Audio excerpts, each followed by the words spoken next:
Зажигательная хайтарма, том-том и букеты цветов. Коллеги, близкие и родные пришли поздравить Шевкета Сулейманова с открытием выставки художественной фотографии. Работы мастера – это не просто фотографии, а целый калейдоскоп мгновений. Художники считают, будущие поколения, глядя на эти работы, будут иметь представление о нынешнем поколении и времени.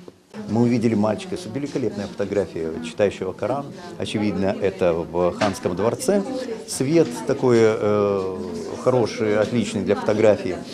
Дальше. Классика и традиции, окно в Европу, выброс адреналина, фотографии Шевкета Сулейманова на самую разную тематику. Особое место в творчестве занимает цикл психологических портретов известных деятелей крымско-татарской культуры и искусства. Ценители прекрасного отмечают, если цветная живопись рассчитана больше на зрительское восприятие, то черно-белое фото – это высший пилотаж мастера.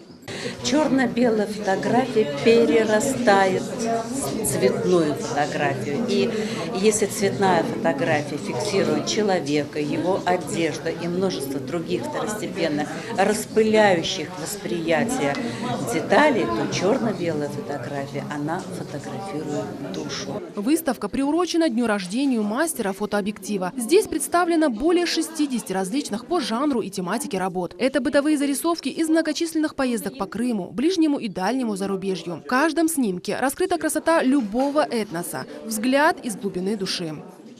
Шевкет Сулейманов, объектив его фотоаппарата отобразил не только цветные, но и черно-белые фотографии. Он создает не техникой, а душой.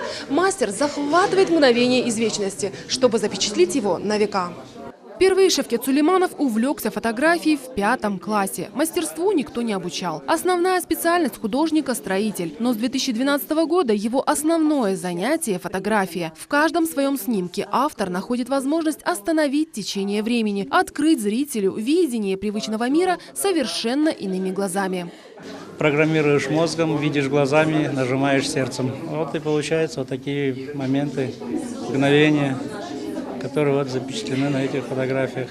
Шевкет Сулейманов считает, фотография – это рисунок с летописью. На протяжении 5 лет автор фотографий пополняет коллекцию своих работ фотографиями из Башкирии. Уже в 2020 году цикл произведений из этой республики будет готов и предстанет перед ценителями искусства в виде грандиозного этнофестиваля. Эксперты уверены, фотографии Шевкета Сулейманова станут золотым архивом не только музеев, но и крымско-татарского народа. Сабрия Алимова, Дмитрий Низовой, телеканал Миллет.